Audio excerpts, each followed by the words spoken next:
Have you heard that the ketogenic diet is bad for women? That it messes with your hormones, makes you gain weight, and just isn't sustainable? These myths might be holding you back from a powerful tool that can improve your metabolic health. Today I'm debunking the biggest misconceptions about keto for women and sharing how you can make it work for you.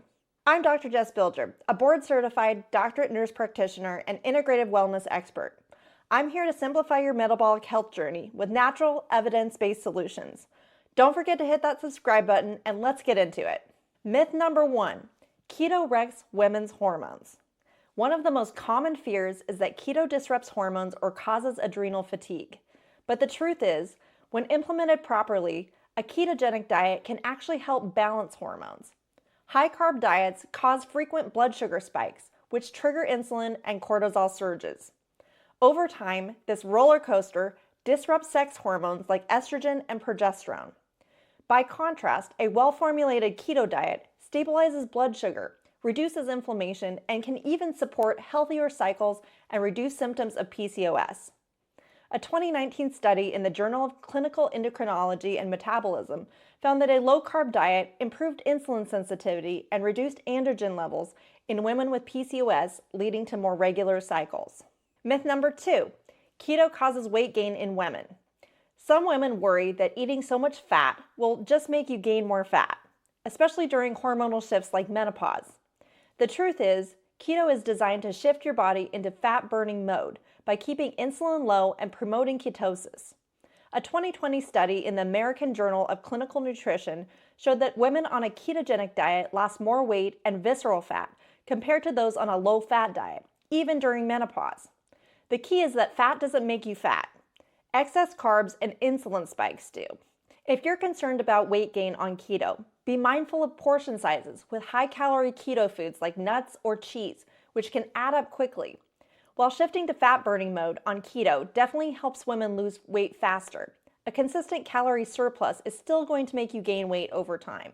Myth number 3, keto isn't sustainable for women. Many women hear that keto isn't safe or sustainable long-term, that it's too restrictive, leads to nutrient deficiencies, or just isn't practical long-term. This depends entirely on how you do it. If you're eating bacon and cheese all day, sure, that might not be sustainable, but a healthy animal-based ketogenic diet, rich in protein, healthy fats, and micronutrients can not only be sustainable, but deeply healing for metabolic health and hormone balance. Many of my female patients have been thriving on keto for years, especially when it's adjusted for life stages like pregnancy, breastfeeding, or perimenopause.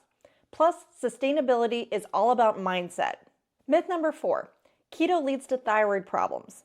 This myth is rooted in studies showing a reduction in T3 levels, the active thyroid hormone, on a keto diet. But lower T3 doesn't always mean worse thyroid function. It can simply mean your body is running more efficiently on fat fuel. That being said, it's important to support your thyroid with plenty of protein, selenium, found in eggs and seafood, and to manage stress. If you already have a thyroid condition, make sure your diet includes adequate iodine from seafood or supplementation, and that you work with a provider to monitor labs and adjust as needed. Myth number 5, keto leads to energy crashes in women. Some women avoid keto because they've heard it leads to energy crashes, often called the keto flu. While transitioning to keto can cause temporary fatigue as your body shifts from burning carbs to fat, this phase is short-lived with the right approach. The body dumps electrolytes when you first switch to keto because you retain less water without carbs. When I started keto, I felt fatigued and had some of the keto flu symptoms. I quickly fixed these symptoms by simply adding a pinch of salt to my water and making sure to get adequate electrolytes.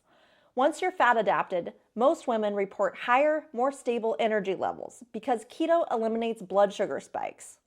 A study in Nutrition and Metabolism found that women on keto had improved energy and mental clarity after the adaptation phase. Now that we've busted these myths, let's talk about how you can make keto work for you as a woman. First, prioritize nutrient density by choosing foods like grass-fed beef, pasture-raised eggs, occasional organ meats, and wild-caught fish. These are packed with nutrients to support your body. Add cruciferous veggies for essential micronutrients. Next, don't undereat, because women need enough calories to maintain hormone health. For the first month, aim to eat your basal metabolic rate, or BMR, the calories your body needs at rest to feel full and energized, then reduce slightly for sustainable weight loss if needed. Support your electrolytes like sodium, potassium, and magnesium to avoid keto flu symptoms.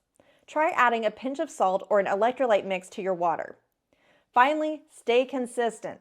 Healing your body and your metabolism takes time, so give it 90 days and track how you feel, not just the scale. You've now seen the truth behind these keto myths, and I hope you're ready to harness this powerful tool for your metabolic health. To help you get started, I've got a free Ultimate Metabolic Reset Guide that's perfect for your keto journey. Grab it using the link in the description.